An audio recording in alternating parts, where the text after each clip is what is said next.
Muy bien, vamos a ir al libro de Apocalipsis, capítulo 2, verso 1. Escribe al ángel de la iglesia en Éfeso, el que tiene las 7 estrellas en su diestra.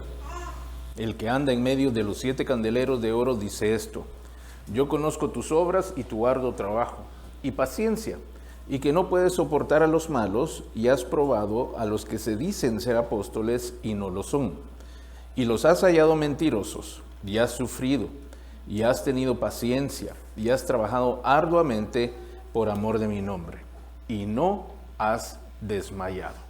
Pero tengo contra ti que has dejado tu primer amor.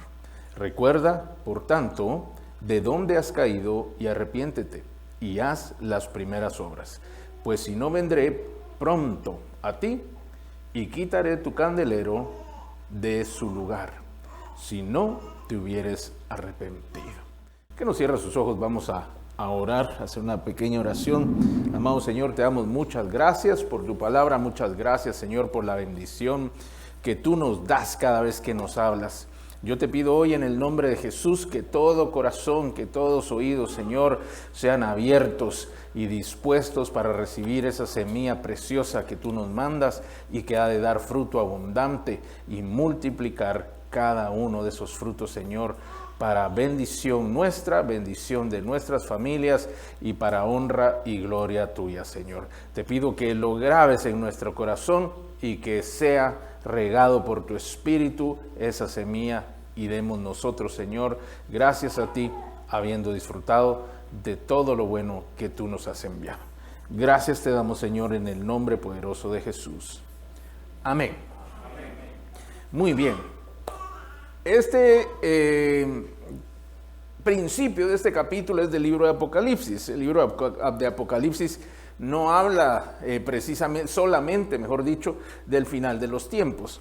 Habla de muchas cosas. Y vemos al principio, usted puede leer en el capítulo 1 cómo a Juan se le es revelado por medio de Jesús, o mejor dicho, se le revela a Jesús. Y por eso el nombre de Apocalipsis, que quiere decir en el griego revelación, es un libro de revelación. Por lo tanto, lo primero que se reveló en este libro es a Jesús mismo. Y es Jesús el que empieza hablando, es mejor dicho, se empieza a hablar acerca de Jesús. Jesús le está hablando a Juan, él ya se le había revelado, y dice: escríbele al ángel de la iglesia en Éfeso, el que tiene las 7 estrellas en su diestra, el que anda en medio de los 7 candeleros de oro, dice esto. Este es Jesús. La persona que está hablando aquí es Jesús haciendo referencia a él mismo. Número 1, él dice, el que tiene las 7 estrellas a su diestra. Esto está hablando él acerca de de la autoridad y el poder pleno que él tiene. El número 7 implica siempre una perfección, algo que se hizo plenamente. Por lo tanto, él está hablando acerca de este poder. No vamos a entrar a describir cada cosa. Usted puede ver que las estrellas tienen su propio significado, pero está hablando acerca de cómo Jesús tenía toda esta autoridad, o él era el que tenía la autoridad plena sobre todo el poder y la autoridad que Dios le dio. Y dice, el que anda en medio de los 7 candeleros de oro. Y aquí habla acerca de las iglesias. Estas iglesias a las cuales estaba dirigida estas cartas o mensajes, mejor dicho, estos mensajes que Jesús le da a cada una de las iglesias, ha sido representado, mejor dicho, tiene una aplicación muy práctica para todos nosotros. Número 1, sí está hablando de iglesias, sí está hablando de tipos de iglesias, por decirlo así. Entonces, si usted lo lee en capítulo 2 y 3, usted se va a percatar que hay distintas condiciones que cada una de estas iglesias tenía, y los mensajes que el Señor le daba a esa iglesia era conforme a su condición. En esto podemos comprender que eran mensajes para toda una iglesia, mejor dicho, para todas las iglesias que estaban en Asia. Este es el área de Turquía, si usted lo quiere ver así, no Asia, allá donde están los japoneses, los chinos y los conchinchinos, diría el Chapulín Colorado, no aquel lugar, sino en el lugar que hoy ocupa la nación que se llama Turquía. Ahí estaban estas 7 iglesias. El apóstol Pablo fue el que fundó estas iglesias. Él fue, como ustedes saben, como un misionero a distintos lugares, y Asia era uno de ellos, y fundaron distintas iglesias. Entre ellas, esta iglesia, la iglesia de Éfeso, era una de las ciudades principales. Y al ser una de las ciudades principales, tenía muchas cosas. Había mucho comercio y también había mucho intercambio cultural. Eso quiere decir que habían muchas religiones, habían muchos cultos a distintos entidades o seres que la gente que llegaba a aquellos lugares llevaba y adoptaban. Entonces, en este mismo lugar donde estas iglesias habían sido fundadas, vamos a encontrar en ese tiempo de la historia, por ejemplo, el culto a Diana de Éfeso, que era una potestad muy fuerte en aquel tiempo en ese lugar. También distintos otros, no vamos a entrar a hablar de eso porque hoy no vamos a hablar de ello, pero otros también entidades que generaban esta interacción religioso-cultural en aquel lugar. Y Jesús también tenía estas 7 iglesias que representan a las iglesias. También le quiero decir que hay otra aplicación que representa a los tiempos de las iglesias. Esa es otra aplicación. Y también tiene otra aplicación, las 3 son correctas y ampliamente aceptadas, que es acerca de estados personales. Es decir, 7 estados en los que una persona podría estar. Y un mensaje que Jesús mismo da a la persona que se encuentra en tal estado. Entonces, estos capítulos 2 y 3 del libro de Apocalipsis son muy importantes para nosotros en lo que hoy vivimos, en nuestra vida propia, en nuestra propia familia, en nuestra propia iglesia y en la manera en que nos desempeñamos o nos desenvolvemos en esta vida que hoy tenemos. Por lo tanto, le vamos a prestar buena atención. Entonces, Jesús es el Señor de las iglesias, Él está en medio de ellas. Diga conmigo, Jesús está en medio de mi iglesia. El Señor está aquí. Él es el encargado de las iglesias, ¿verdad? Por supuesto, lo hace junto con el Espíritu Santo, pero Él es el responsable de lo que hoy llamamos iglesia y que llamamos también su futura esposa o la novia de Jesucristo.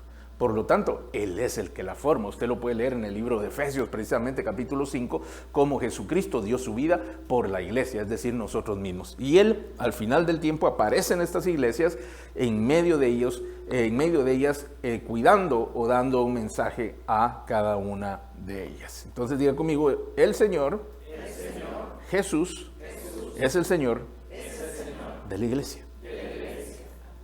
Le va a servir más adelante, acuérdese. Y entonces verso número 2 dice, yo conozco tus obras. Ya este es el mensaje que le está dando a la iglesia de Éfeso. Yo conozco tus obras, tu arduo trabajo y paciencia. Diga conmigo, obras. Arduo trabajo. Paciencia. Ya veo que usted no es el único. Ya vio que desde el principio habían muchas cosas que requerían de mucho trabajo, arduo trabajo, paciencia para tener una obra. Y sigue diciendo, y no puedes soportar a los malos, y has probado los que dicen ser apóstoles y no lo son, y los has hallado mentirosos. Esta es una iglesia que trabajaba. Esta es una iglesia que hacía muchas cosas. Esta es una iglesia que si fuera hoy en día, tenían no solamente el servicio los domingos, tenían servicios lunes, martes, miércoles, jueves, viernes, sábado, domingo, lunes, martes, miércoles, jueves, todo el tiempo. No solamente eso, sino tenían grupos en las casas. ¿Y qué días habían grupos en las casas? Todos los días. Tenían reuniones para jóvenes, tenían reuniones para hombres, tenían reuniones para mujeres, tenían reuniones para ancianitos, tenían reuniones para niños.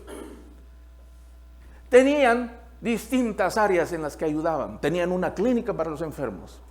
Tenían una escuela donde ayudaban a aquellos que no tenían cómo pagar una escuela, les enseñaban. Tenían también un cuidado, una casa donde cuidaban a los ancianitos que no tenían quien los cuidara. Tenían servicio social. Reunían cosas. Llegaban a la casa de alguien y se la remodelaban. Amén, dijeron, ¿eh? Tenían muchas obras y Jesucristo estaba consciente de ello, porque Él es el que está diciendo, yo conozco tus obras y tu arduo trabajo. Quiere decir que esto no se hizo de la casualidad, sino que ellos trabajaron fuertemente para poder tener todas estas obras. Y el Señor lo sabía, Él es el que se los está diciendo. Había arduo trabajo. Y encima de eso, habían tenido también paciencia. Entonces, la paciencia se generaba a través del, quizás los resultados no se daban, quizás las cosas no salían bien, o tal vez no sucedía lo que estaban esperando en el tiempo que lo anhelaban. Tenían paciencia para esperar el resultado de las cosas en las cuales estaban trabajando. Pero no solamente trabajaban duro, sino que también ellos tenían la capacidad de discernir entre lo bueno y lo malo. Tenían sabiduría. Porque dice, has probado a los que se dicen ser apóstoles, como diría el dicho popular, no todo lo que brilla es oro. Y ellos lo comprendían. Y aquellos que decían ser enviados de Dios o venir de parte de Dios, ellos lo probaban, no le creían. No era que llegaban, hermano, tengo una palabra para usted, se la doy el viernes a las 5 de la tarde con un café. Y entonces, bueno, llegaba el hermano y bueno, ¿qué me quiere decir, verdad? Es que Dios me dijo tal y tal cosa. Permítame, vamos a ver. No solamente porque decía de parte de Dios, hermano, yo tengo una palabra para usted que Dios me dio. ¿Y si no se la dio Dios? Y si el hermano ese día vio una película de ciencia ficción y soñó cosas extraordinarias y estrafalarias, y de repente apareció usted, le voy a contar un sueño, hermano, pero viera que está terrible eso. Y usted apareció en medio de ello, se lo tengo que decir. Y entonces todas estas cosas, pues Dios obra a través de distintas maneras. Pero esta gente, como nosotros hoy en día, deberíamos tener la astucia de filtrar todo lo que se supone que viene de parte de Dios. Cuando a usted le aparece una publicación de parte, alguien hablando de parte de Dios, usted la tiene que filtrar. Usted no sabe si le están diciendo perdón la expresión, una insensatez o una herejía o una blasfemia. Si usted solo, ¡ala, qué bien se oye! Dice, de verdad que tiene razón, porque es que si no fuera atractivo al oído, entonces ¿cómo se engaña, verdad?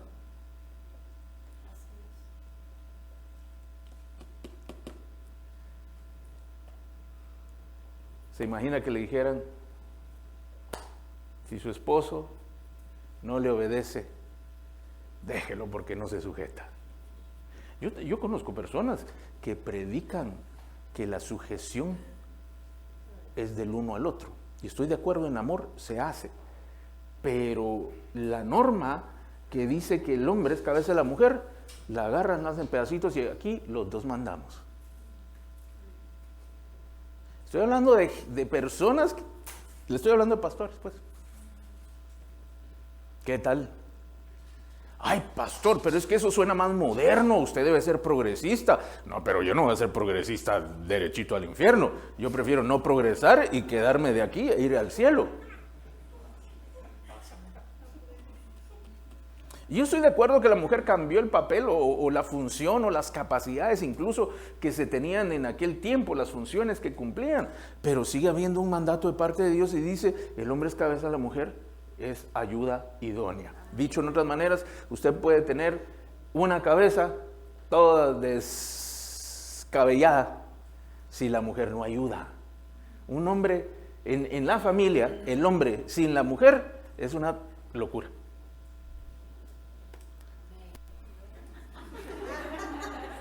Una valiente hermana, está bien. Todos pensaron, todos dijeron un grito amén, pero profundo en su corazón. Pero nadie lo dijo, ¿eh?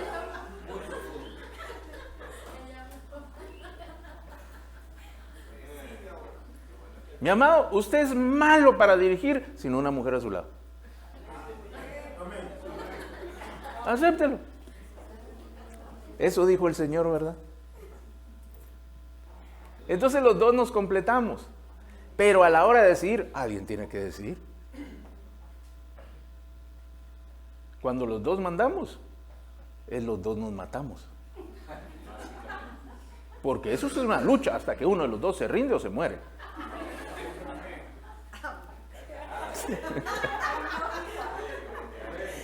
Ahí cayó la revelación. Entonces usted tiene que tener cuidado, mi amado. La pastora mencionaba los que pelean en contra de las ofrendas. Son tacaños, mi amado. Aman el dinero. Eso es lo que pasa. Y les duele el codo, les duele el codo para dar. Les aseguro que así como se lo hacen al Señor, se lo hacen a su familia. Esa es gente que ama el dinero y lo usa para ellos mismos y no para bendecir a otros. Porque Él, que es bondadoso, con todos lo es. Y el que es avaro, hasta con Dios lo es. Y se inventa su doctrina para decir, no, le están haciendo. Y mire pues, y lo más gracioso es que para que todos nosotros no nos sintamos mal, dicen, ustedes tampoco lo hagan. Es el corazón malvado de la persona que no quiere dar. Y como no quiere dar, va a decir, aquí no voy a ser el único. Todos los que me crean van a ser igual de malos que yo. Y ahora yo tengo la verdad y la razón. Pero yo no vine a decir de eso, pero ahí usted fue de todas formas. Obras, arduo trabajo, paciencia, no soportaban a los que eran malos. Era una iglesia que estaba apartada del mal, comprendían que lo que estaba mal, estaba mal. Llegaban personas diciendo que venían de parte de Dios, los probaban primero para ver si era cierto que era de parte de Dios. Cuando usted recibe un mensaje, usted vaya a su Biblia, y si usted no lo encuentra, usted no lo lee de la misma manera, probablemente aquí hay algo más. Y si no tiene la respuesta, vaya y consulte. Tiene líderes, tiene pastores, consulte, pero no se quede con el veneno o el error de otro que busca malintencionadamente hacerle que usted también caiga. Así de fácil. Mire, yo conocí una iglesia en otro país, ni siquiera Guatemala, otro país. Los pastores era una iglesia ya creciente, pero de repente se metió una doctrina. Que Moisés había tenido 2 mujeres. Y la verdad es que tuvo 3, pero no les digan. Porque si la segunda hizo problema, la tercera no les quiero decir. Y entonces ellos empezaron a justificar el divorcio. Porque si Abraham Moisés también no bailó mal la ranchera, dicen en mi tierra, no bailaba mal la salsa. Se supone, ellos tenían esta doctrina que se podía divorciar y se podía volver a casar, y eso no era malo. ¿Sabe qué pasó? Primero el pastor se divorció y se consiguió un modelo más reciente, ¿verdad? Se consiguió otra.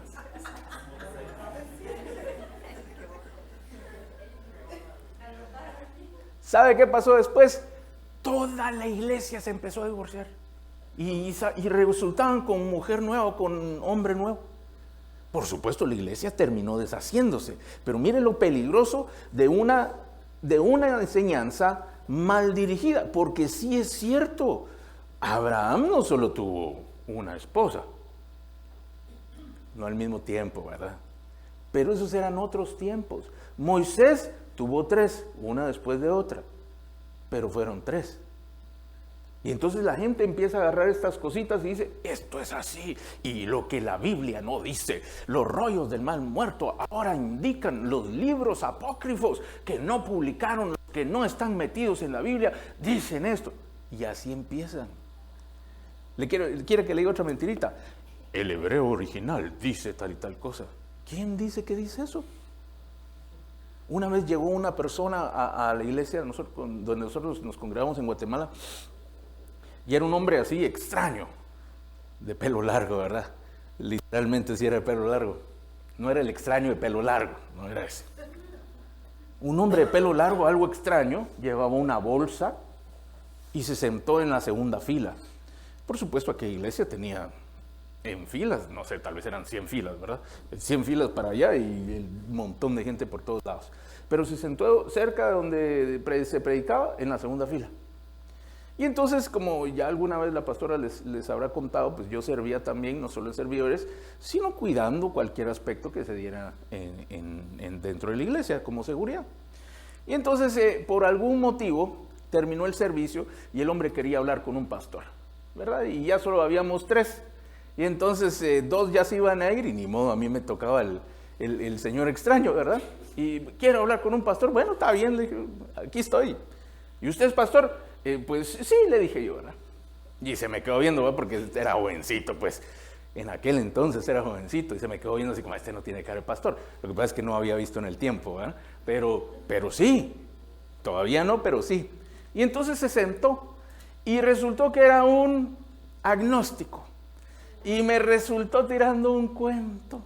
De verdad que El Señor de los Anillos no le ganaba a ese hombre. Unas historias y me decía, la Biblia esto, la Biblia otro. Estuvimos como media hora, 45 minutos, él decía unas blasfemias terribles.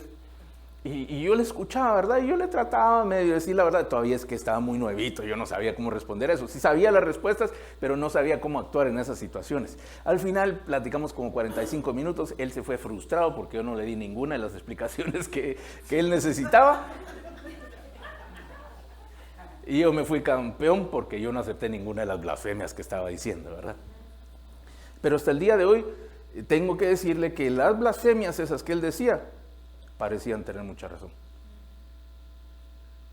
Y si uno no se presta a escuchar y a discernir, cae en la trampa.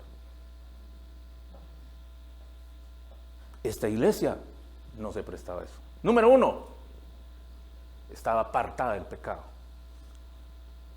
Número 2, no cualquiera podía venir a decir de que de parte de Dios venía, porque los probaban, y los que no eran, los habían hallado a los falsos y mentirosos. Era una buena iglesia. Si lo vemos así, pues una iglesia segura, formal, con sus sistemas, hacían muchas cosas, espiritualmente parecía que tenían esta capacidad de saber qué era lo bueno y lo malo, actuaban con sabiduría, buscaban hacer las cosas bien, no soportaban el pecado, y esto era el quehacer de aquella iglesia. Pero mire lo que dice el verso 3, y ha sufrido. Esto es cómo lo hacían, no solo hacían las obras, tenían estas otras capacidades, sino que tenían una manera de hacerlo, y dice, has sufrido y has tenido paciencia y has trabajado arduamente por amor a mi nombre. La verdad es que aquí se empieza a enredar todo, porque dice que habían sufrido por causa del Señor. Luego dice, habían tenido paciencia. ¿Paciencia qué? En medio de las pruebas. Trabajado arduamente por amor a mi nombre. Y no has desmayado. Has sufrido por el Señor. Era una iglesia que tenía paciencia en las pruebas y para alcanzar las promesas del Señor.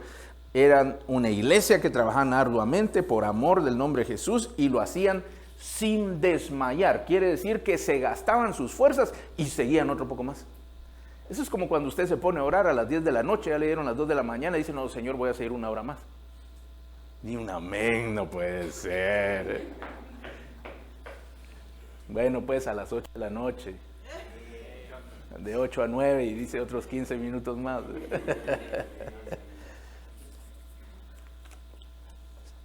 Seguían, mantenían trabajando por el Señor, casi desmayaban, pero no desmayaban. ¿Cómo ha de haber sido esa gente de esa iglesia? Esos eran como, de verdad, yo me imagino que en la mañana se iban a visitar todas las casas. E iban los hermanos de la iglesia a ver qué necesitaban, cómo ayudaban, si alguien estaba enfermo lo visitaban, si alguien tenía un problema iban a buscar una manera en la cual le podían asistir. En la noche se reunían, tenían servicio de oración, tenían servicio de administración, tenían consejería, encima tenían un chat de 24 horas para todas las necesidades de todos los hermanos. Siempre había adoración en la iglesia, 24 horas, 7 días a la semana había un grupo tocando y adorando al Señor. No importa que no hubiera nadie en el templo, ahí estaban los hermanos tocando y adorando al Señor. Si alguien llegaba a las 3 de la mañana y necesitaba adorar al Señor, allí había ya adoración. ¿Sabía usted que en el templo de David, mejor dicho, que en el tiempo de David, había adoración 24 horas, 7 días a la semana? Y luego, ¿por qué cree que a David le iba como le iba, verdad? Todos los días, a toda hora, había alguien adorando en el tabernáculo. ¿Sabe que hay iglesias que hacen eso? ¿Sabe que hay iglesias que tienen cuartos de sanidad 24 horas al día, 7 días a la semana? Hay un enfermo a las 2, 3 de la mañana, en lugar de llevarlo al hospital, al cuarto. Y ahí están los hermanos que están bien santificados, bien orados, que el Señor los usa, oran por los enfermos y sanan. Ese fue un movimiento de avivamiento a principio de siglo en Canadá y Estados Unidos. Hasta hoy siguen habiendo esos cuartos de sanidad o lugares de sanidad. en un pueblo. Ellos recibieron un reconocimiento del gobierno de Estados Unidos porque todo el pueblo, por no recuerdo cuántos meses, no hubo ni un solo enfermo. Todo enfermo lo llevaban a estos cuartos y sanaba. Y le decían, ¿qué tiene, hermano? Fíjese que me duele aquí. No diga más, vamos a orar. Y habían 2 hermanos y se ponían a orar. Y ahí se quedaban orando hasta que sanaba.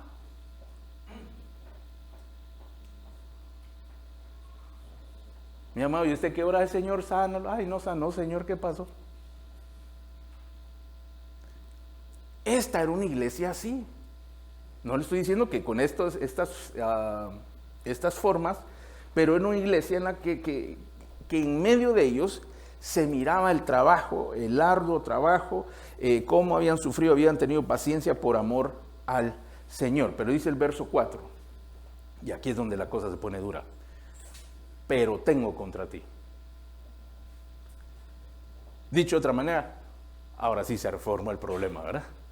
Ahorita sí, este es el punto. Qué bien, mira, qué linda iglesia tenerles, qué adoración tan hermosa, cómo se ayuda, de verdad, qué cosa tan extraordinaria la que han logrado. Esto, si nosotros lo trasladáramos a nuestros días, sería una iglesia exitosa. Ay, yo quiero ir a esa iglesia, porque cuando uno llega, el pastor lo sale a recibir con un regalo a uno.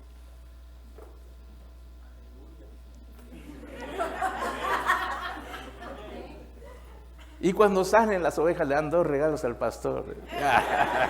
Ya no amén, ahí, no amén, gracias, dice. Mire, lo van a visitar a uno 3 veces a la semana. No tiene nada que hacer los hermanos, ¿verdad? Pero lo van a visitar a uno 3 veces a la semana. Cuando es el cumpleaños le hacen fiesta a todos.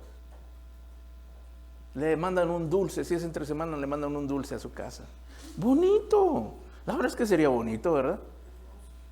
Hermoso.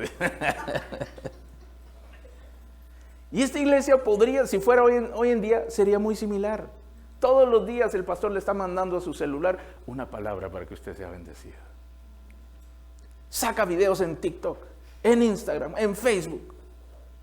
Tiene programa de televisión, llega a su casa. Nadie se pierde el programa de 7 a 8, horario estelar. Nadie se pierde el programa. Sería bonito. Los servicios. Bueno, ya no sigo.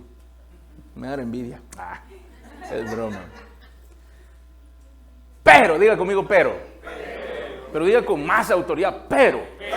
Todo eso está muy bonito, pero no perro. Pero. Esto tengo contra ti, les digo el Señor. Y entonces viene y dice, que has dejado tu primer amor.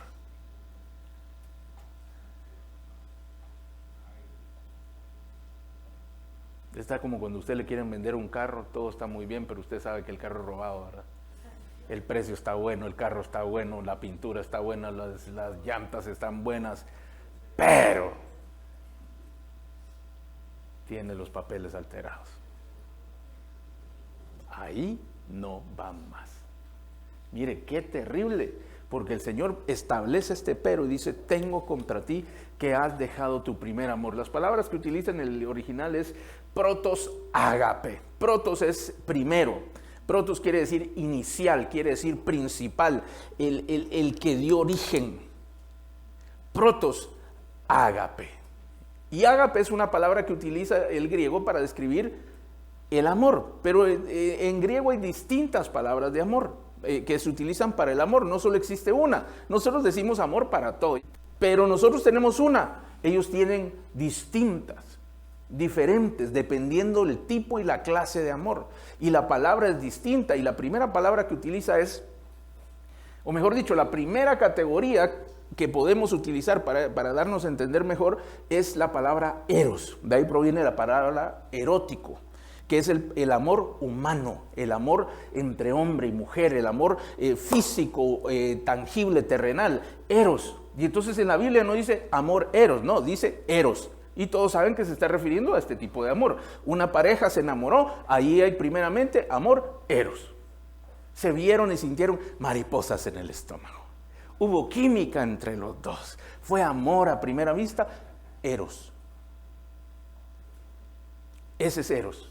Y la siguiente categoría es un poco más profunda y se va a la palabra filio o filios, que es el amor fraternal, el amor entre hermanos. Es un amor más profundo que ya no pasa solamente por el cuerpo, los sentimientos, sino que ya hay una convicción dentro del alma que se quiere generar este vínculo de amor. Es decir, no solamente la reciprocidad, dame porque yo te amo porque tú me amas, sino porque yo te quiero amar y te voy a hacer el bien. Esta es la siguiente categoría, filios. Entonces diga conmigo eros. Filios. Y la tercera categoría es ágape. Este es un amor pleno, completo. Diríamos en nuestros tiempos, a prueba de todo. Este es el amor que está descrito en Primera de Corintios, capítulo 13. Es el amor de Dios. El amor de Dios es ágape. Y la palabra ágape quiere decir festín, banquete. Se utiliza para esto, pero utilizado para amor quiere decir un amor desbordante, un amor pleno, un amor total. Diga conmigo, amor total. Amor total. Y entonces el Señor dice, pero has olvidado tu protos ágape, tu primordial, tu principal amor total. No le estaba diciendo, ay, mira, es que ya no me aprecias.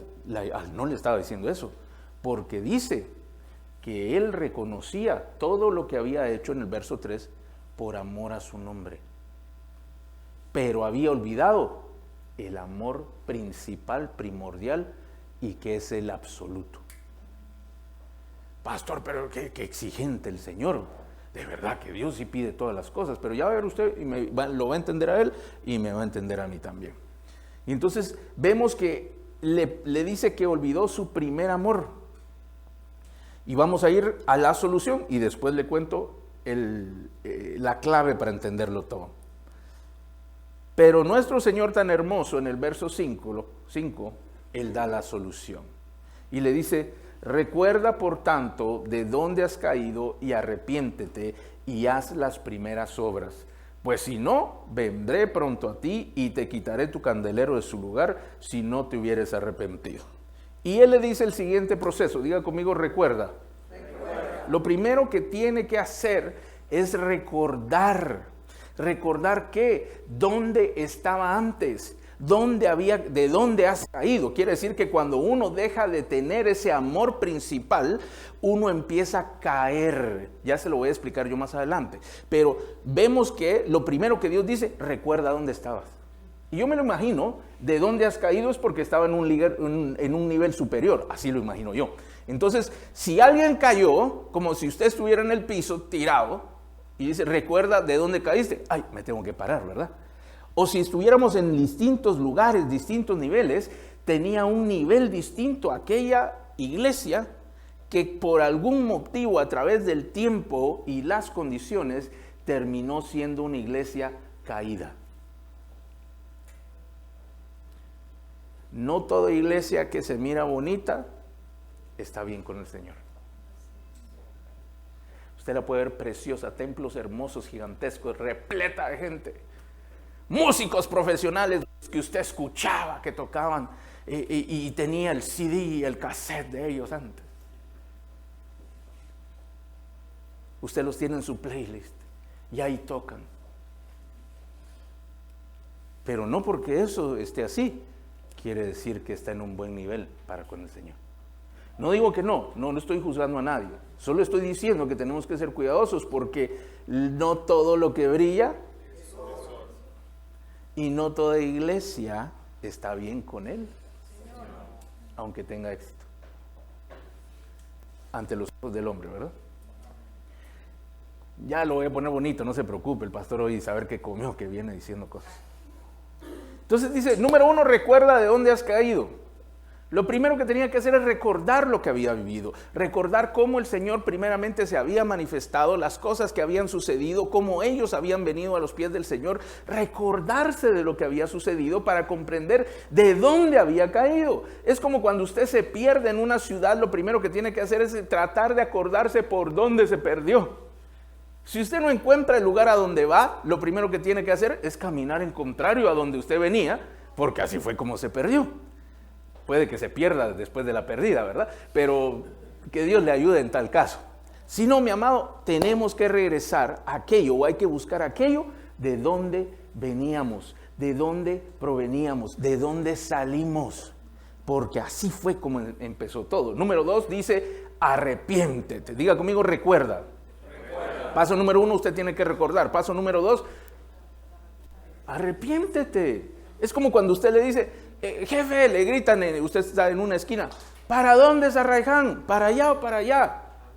Y va para allá. No, es para acá. Vuélvase, decimos nosotros, ¿verdad? Va en sentido contrario. Es para allá. El Señor estaba diciendo algo así. Arrepiéntete, le dice.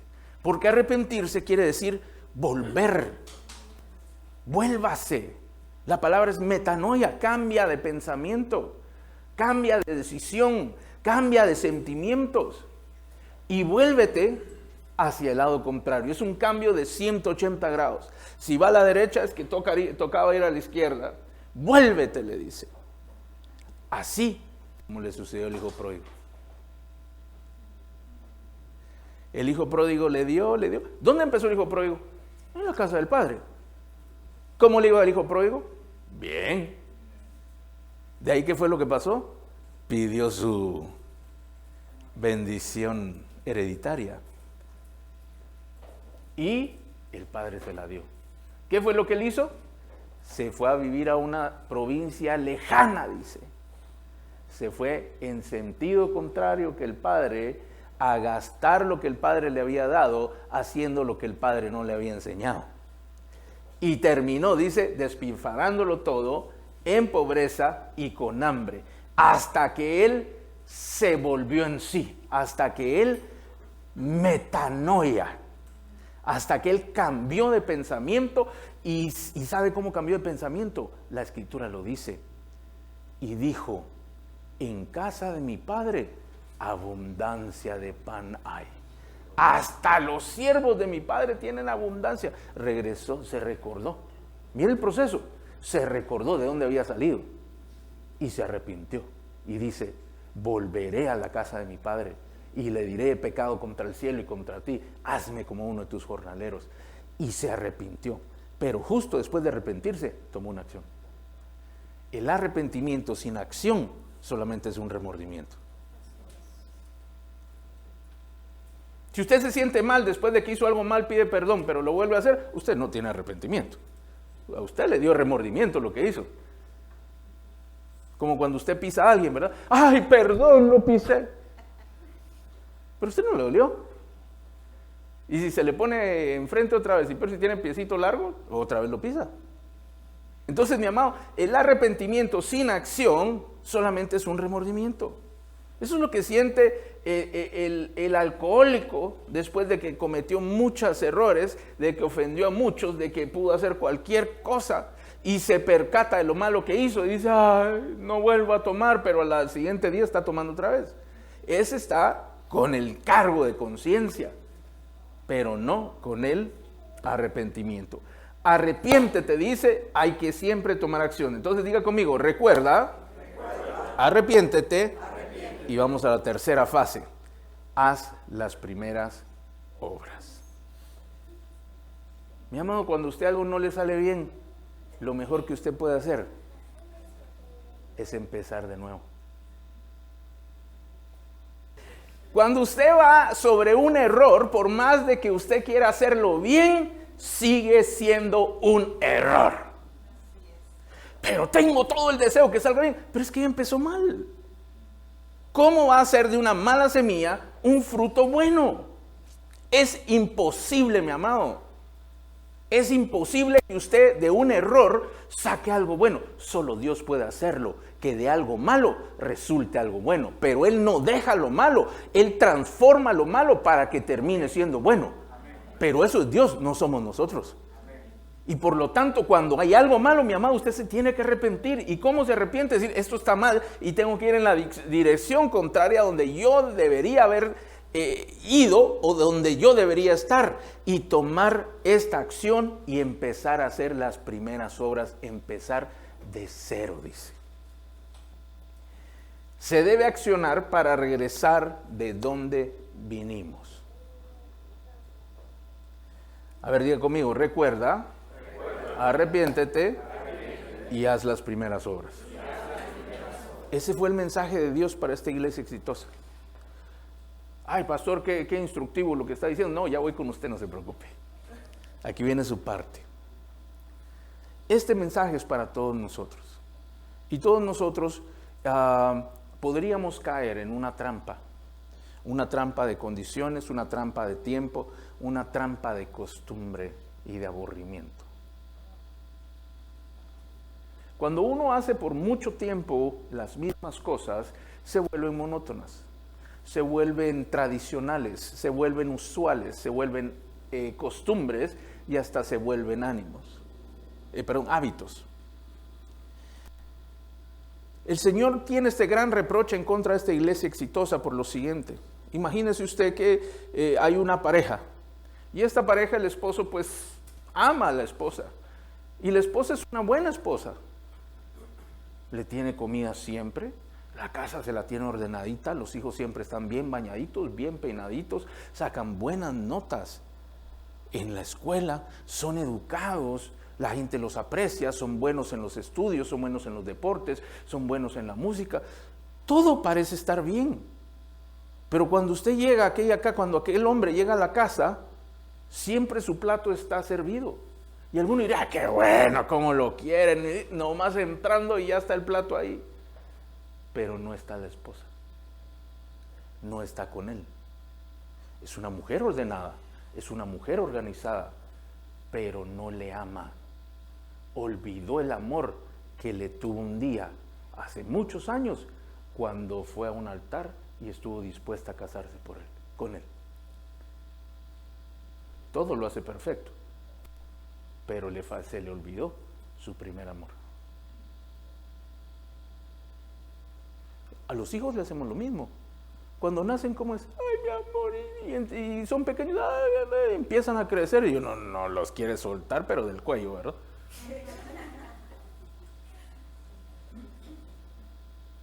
Y por todas esas circunstancias, uno podría llegar a acostumbrarse a ser un buen padre, a ser una buena madre, pero olvidar realmente el amor. Y se hacen las cosas por costumbre. Usted puede ser un buen hermano, pero podría ser que ya no ame igual. Podría ser un buen hijo, pero podría ser que ya no ame igual. Usted podría ser un buen esposo, buena esposa, pero podría ser que se le esté olvidando su primer amor. Y mire qué terrible, porque podría no haber reproche de parte de la otra persona o de las otras personas, pero usted está incumpliendo lo principal.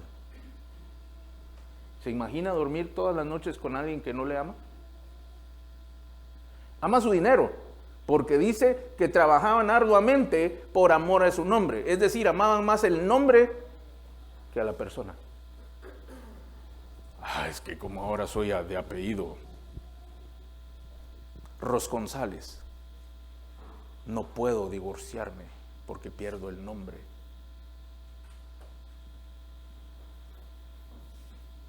¿Qué tal en los estudios? ¿Qué tal en el trabajo? Cuando nosotros, el olvidar el primer amor o olvidar el amor, es olvidar la esencia del por qué hacemos lo que hacemos. Si usted viene a la iglesia no viniendo a buscar al Señor, sino solamente algo de parte del Señor, usted está olvidando su primer amor. Usted tiene que venir a buscar al que tiene lo que usted tiene, pero no porque Él lo tenga, sino porque Él le ama y porque usted también le ama. Venga a celebrarle al Señor aquí. Yo sé que todos tenemos necesidades y todos vamos delante del Señor a pedirle cosas y eso está bien, pero sepa usted que sus necesidades no deben ser mayores que el amor que usted siente por nuestro Señor Jesús. Amén. Su servicio no debe ser mayor que aquel amor que usted le siente al Señor. Porque dice, y todo lo que hagáis, hacedlo como para el Señor. Quiere decir que uno puede hacer 1000 cosas y podrían no ser para el Señor. Alguien podría estar sirviendo en una iglesia y estar sirviendo a la iglesia y no al Señor Jesucristo. Entonces cuando usted haga, usted piensa en el Señor, si tan bonito que es el Señor, tan hermoso que es el Señor. Mire, así es hasta más fácil servir, hasta más fácil hacer sacrificios. Cuando usted piensa en el Señor, de repente viene el hermano molesto que quiere la silla que usted tiene. Y dice, no, yo vine primero, el Señor me la dio. Él me despertó temprano y me dijo, ve temprano y tomas esta silla. Él me lo dijo. Pero ahí está mi familia, deme esa silla. Los otros que están ahí, no su familia, son los míos. Y uno dice, ay, hermanito. Dan ganas de ser como Juan y Jacobo, ¿verdad? Haz que llueva fuego del cielo, Señor. Pero en eso usted se recuerda del Señor y se imagina al Señor. Yo de verdad le tengo que confesar que yo a veces me lo imagino. No es que todo el tiempo lo veo, sino me lo imagino en cómo sería Él físicamente o estando en un lugar. Y aunque sea en mi imaginación, cuando Él está, todo está mucho mejor. Si el Señor está ahí con usted y le dice, mira, esa es mi silla. Ay, sí, hermano, mire, siéntese. Pero ya no hay silla, no importa, me quedo parado porque yo vine aquí, no por la silla, vine por el Señor de la silla. Amén. Ya se percató que no importa que su esposa o su esposo o su hija, sus hijos o sus padres fueran magníficos cocineros y le hicieran un plato exquisito, de esos que solo se pueden comer en restaurantes de no sé cuántas estrellas y técnicas que solo pocos en el mundo las conocen, y le sirven aquel banquete, pero sin amor. ¿Será que se sabe igual? ¿Sabe usted qué es lo más rico de la comida de la casa? El amor con el que se la preparan. Eso es lo que uno extraña. El esencial, el condimento del corazón es mucho mejor que la sazón. Cuando usted cocine, cocine con amor, mi amado. Cuando usted sirva a su familia, sirva con amor. Cuando usted sirva al Señor, hágalo con amor a Él. Esta iglesia se le había olvidado. Institucionalizaron todo. Es la familia bien organizada. Todos se levantan a las 6. Se bañan entre 6 y 6 y media.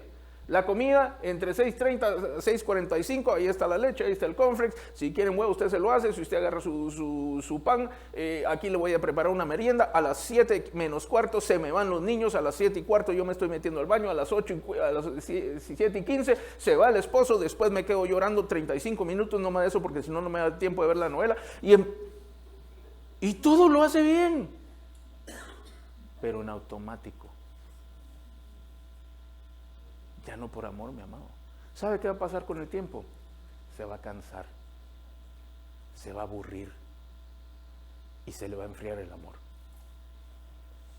Y cuando siente, ya ni gusto le haya, aunque sigue cumpliendo.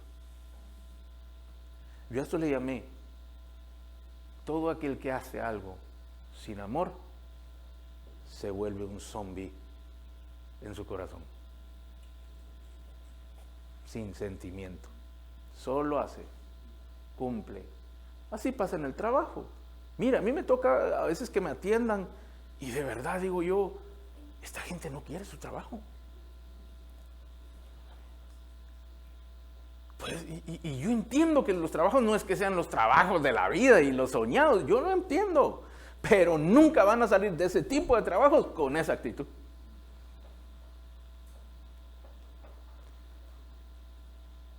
Y a mí me asombra ver una persona que está en modo automático, que no está trabajando, está realizando una labor, pero no está trabajando. Por la calle usted puede ver a los zombies. Van, regresan del trabajo, pero no hay nada en el corazón ni en la mente. Solo una obligación y una costumbre.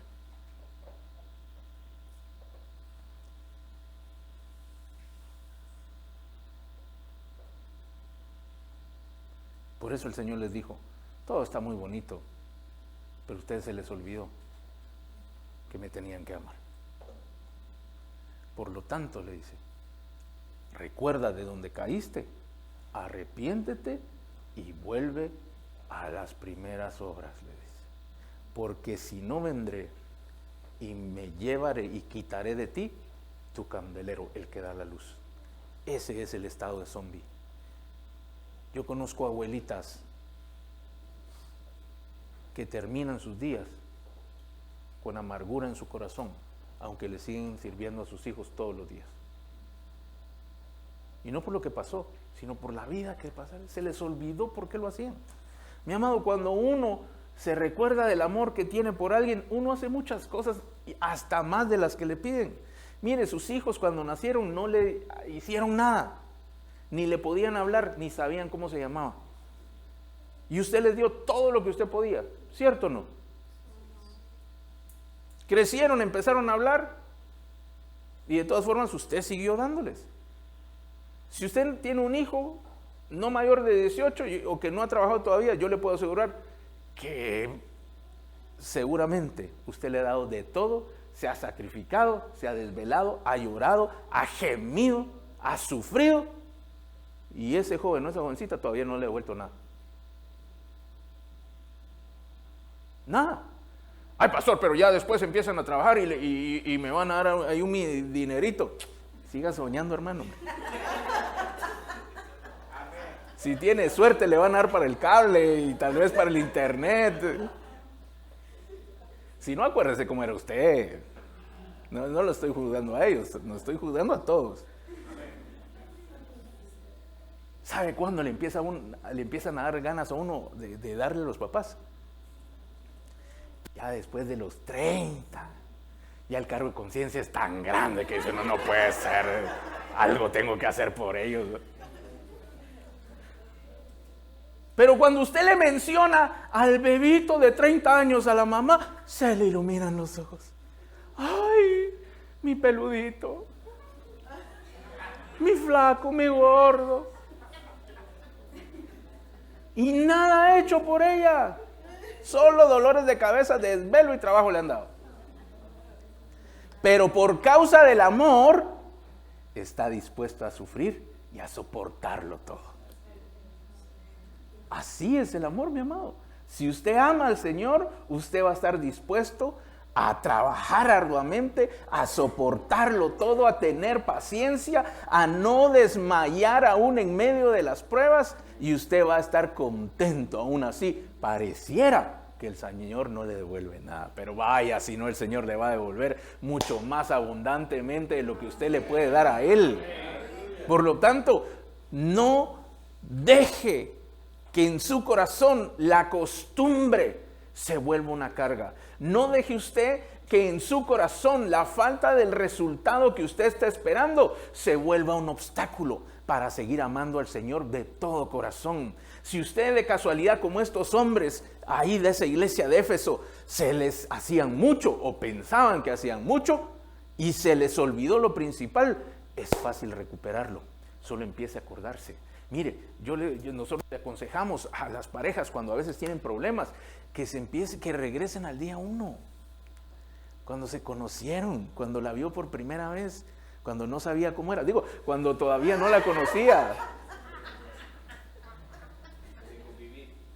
Acuérdese, hermana, cuando usted lo vio ahí todo espelucado, flaquito, limpio. Sigue así.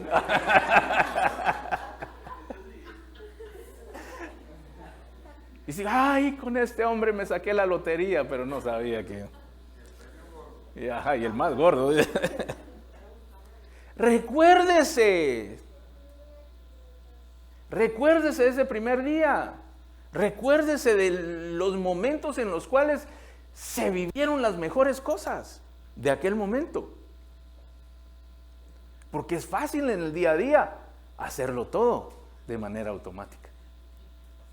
Y poco a poco se empieza a menospreciar y al final se termina perdiendo.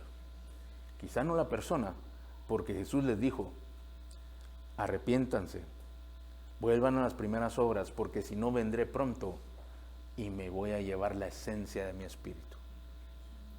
y se hubiera quedado una iglesia sin Dios. Sigue siendo iglesia. Seguían funcionando como una organización y la gente seguía llegando y tenían bonitos coros y tenían bonitas instalaciones, pero sin lo más importante, sin el Señor. ¿De qué le sirve a usted tener un esposo, una esposa, un hijo, un hermano, si no hay amor de por medio? De verdad que es mejor estar solo, en esas condiciones, digo yo. Entonces les voy a pedir que me amen todos. No, mi amado, usted es el llamado a amar a ellos primero. No a exigir el amor, a dar el amor. Mire, hay muchas cosas que se han perdido en las familias, en las relaciones, aún, mire que hasta en los trabajos. Hay oportunidades que se van perdiendo por causa de que nosotros se nos olvida lo esencial.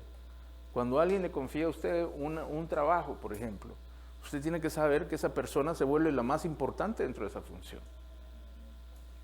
Muchos trabajadores no siguen, aunque tengan talentos, no siguen avanzando, mejorando, no son promovidos por el hecho de que no hay interés, no hay amor para con lo que hacen. Ese trabajador le está pidiendo que le dé todo, no está dispuesto a dar nada, a menos que usted le dé de todo. Ese trabajador, con todo respeto, no funciona bien. Servirá para cosas sencillas, pero para levantar, para empujar, para hacer cosas grandes, no sirve. Si usted quiere prosperar en la vida, usted tiene que dar más de lo que usted está recibiendo siempre. Toda semilla da un fruto. Y aunque no le den un trabajo, no le dé un fruto, el fruto lo va a dar en otro lugar. Téngalo por seguro. Ay, es que ahí no me aprecian, no me reconocen, perfecto. Pero usted siga haciendo lo bueno, porque si sigue haciendo lo bueno, usted se va a dar cuenta que por otro lado vendrá su semilla. La palabra de Dios dice en el proverbio, dice, tira tu pan sobre las aguas que después de muchos días volverá. Todo lo que usted deja ir le regresa. Todo lo que usted voluntariamente hace por hacer el bien le va a regresar. Aunque aquí no se lo paguen, allá no se lo paguen, allá Dios le va a recompensar todo lo bueno que hizo por causa y por amor a su nombre. Por lo tanto, nosotros nunca perdemos, mi amado. Si usted actúa con amor, si usted antepone el amor, usted va a ser un trabajador arduo. Usted va a ser una persona que no se cansa, una persona que hace lo mejor para todas las personas sin importar si le van a agradecer o no. Esto no tiene que ver con que uno quede, ay, es que ahora yo soy el buen agente. Mi amado, si usted lo hace por eso, esa es su recompensa y Dios retira su recompensa. Usted se queda con el mejor amigo. No, mi amado, que le digan el peor amigo, pero usted haga lo mejor. Así es. Esta iglesia prefirió estar bien entre ellos, pero quedar mal con Dios. Se volvió un club, no social, eclesiástico.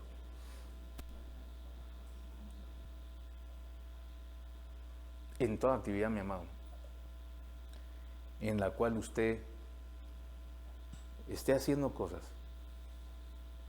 en automático, olvidando del por qué lo hace, aunque lo haga bien, no va a tener el mejor resultado.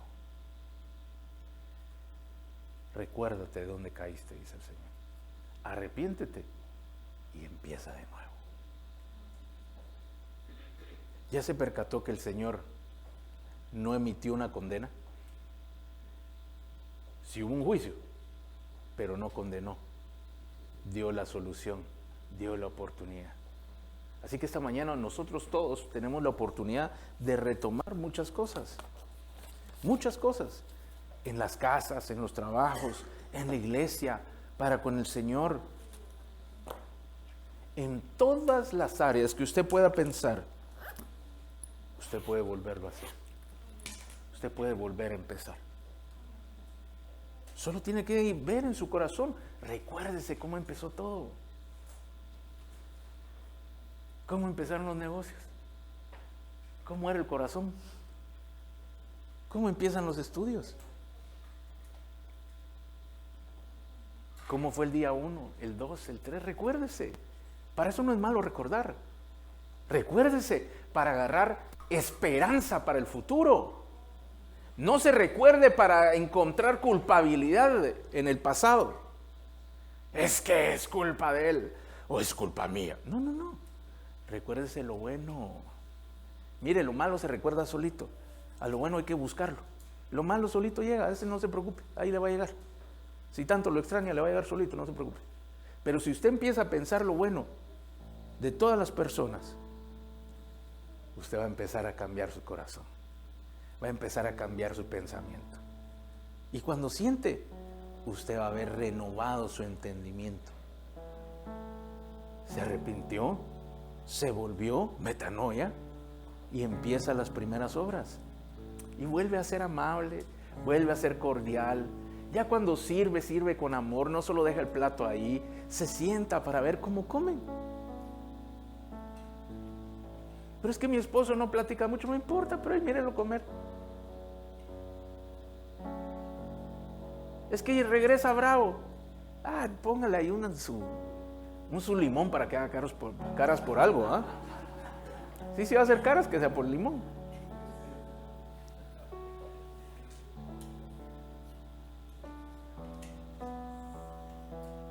Pastor, es que mi esposa no para de hablar. Pero si así la conoció. Y ahorita es muy tarde para andarse quejando, ¿no? Si no quería que hablara, hubiera ido a conseguirse una mudita.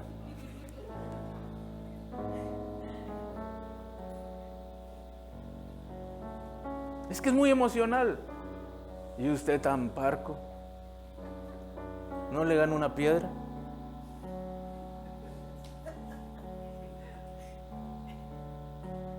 Mi amado, recuerde lo bueno.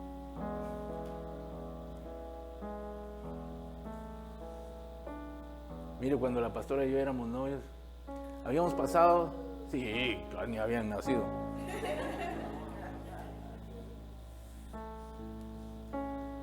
Habíamos pasado quizá la tarde juntos, el resto de la tarde, noche juntos. Y de ahí, pues había que irse cada quien para su casa, ¿verdad?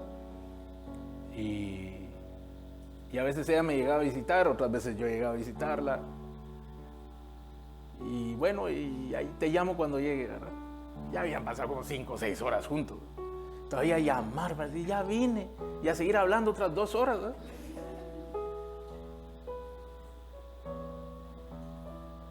Y ahí es cuando yo le cuento que a veces como pues los celulares no eran tan populares como ahora. A mí me tocaba a veces cuando se me acababa el saldo del celular, no es de que había recarga automática, no, tenía que ir uno a un lugar para comprar una tarjeta y ya esas altas horas de la noche no era tan sencillo. Entonces me tocaba ir al teléfono público ahí de la esquina de mi casa. Y ahí parado con mis moneditas, ¿verdad? Entonces yo agarraba todas mis monedas que yo tenía, las que encontraba, a hablar lo que daba la moneda. No, todavía, bueno, ya despuesito llegaron los de tarjeta, pero era pura moneda. A las 11 de la noche en una esquina en el centro de la ciudad. Esquina oscura, a 2 calles ya empezaba una zona roja. Y ahí estábamos platicando. ¿Y qué estás haciendo? Extrañando. Yo también.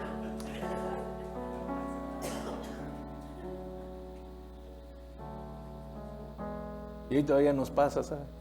Son las 2, 3 de la mañana y todavía estamos platicando. Y ya platicamos toda la noche y todavía.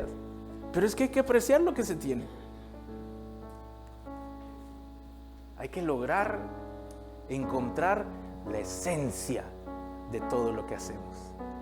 Y la esencia en el Señor es el amor. Todo lo que usted hace sin el amor de Dios, no el del hombre, sin el amor de Dios, es nada y de nada sirve. Así dice 1 Corintios 13, 2 y 3. Y si todo esto hiciera y no tengo amor, nada soy, dice. Y si todo esto sucediera y no tengo amor, de nada sirve, dice la Escritura. Usted vino a un reino de amor.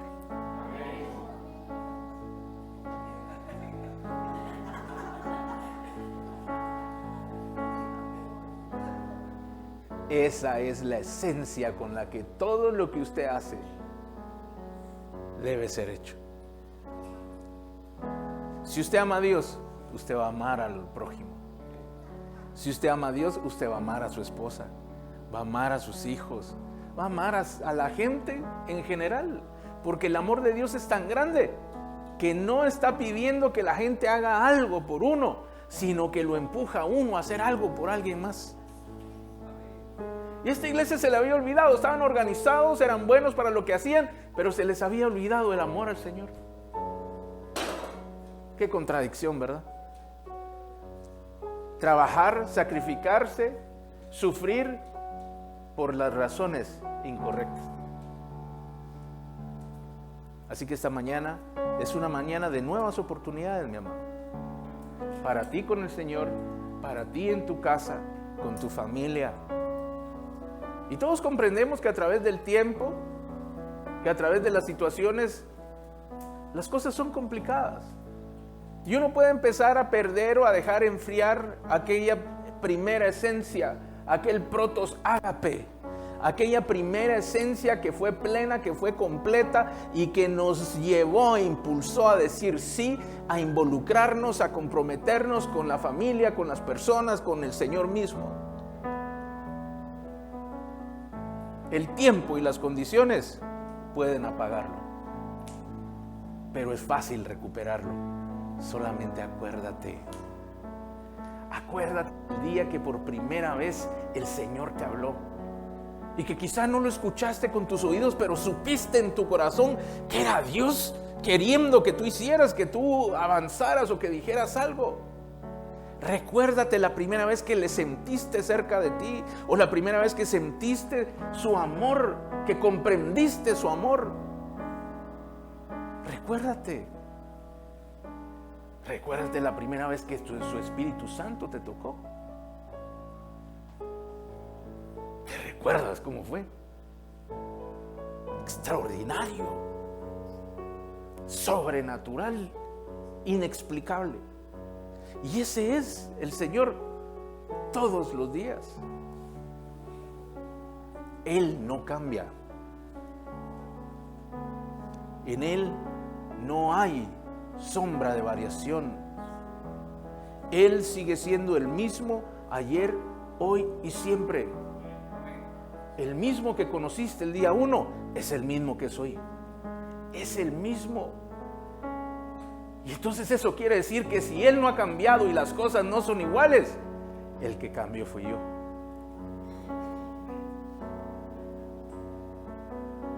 Recuerda de dónde viniste.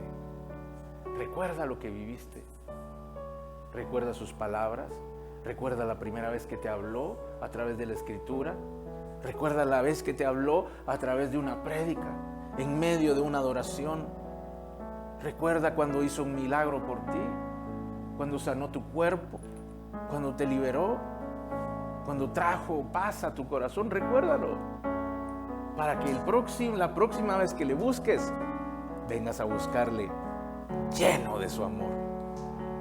Y cuando entres por esas puertas, ya vengas listo para entregar al Señor, habiendo dejado tus penas, tus problemas en la puerta de afuera, sabiendo que este es un tiempo especial para celebrar al Señor y que Él se va a glorificar y se va a manifestar en tu vida como Él desea. Pero tú no veniste solamente por eso. Qué bueno si te lo llevas a casa, pero veniste a verlo a Él, veniste a encontrarte con Él, veniste a ver a aquel que hace que todas las cosas sean posibles en tu vida, que te sostiene en los días malos, que te ayuda en los días buenos, que tiene todo un plan perfecto para ti.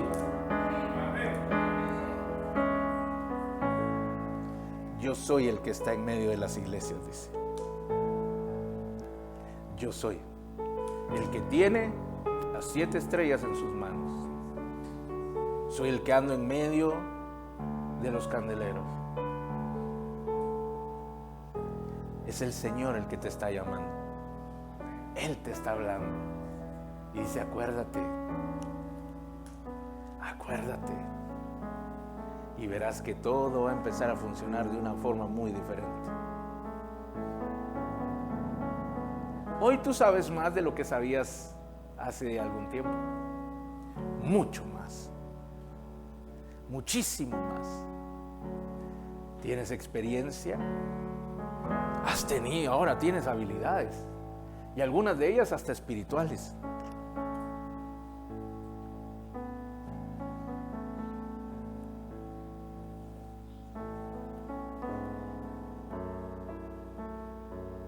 Pero ¿qué pasa si te regreso el corazón de aquel primer tiempo?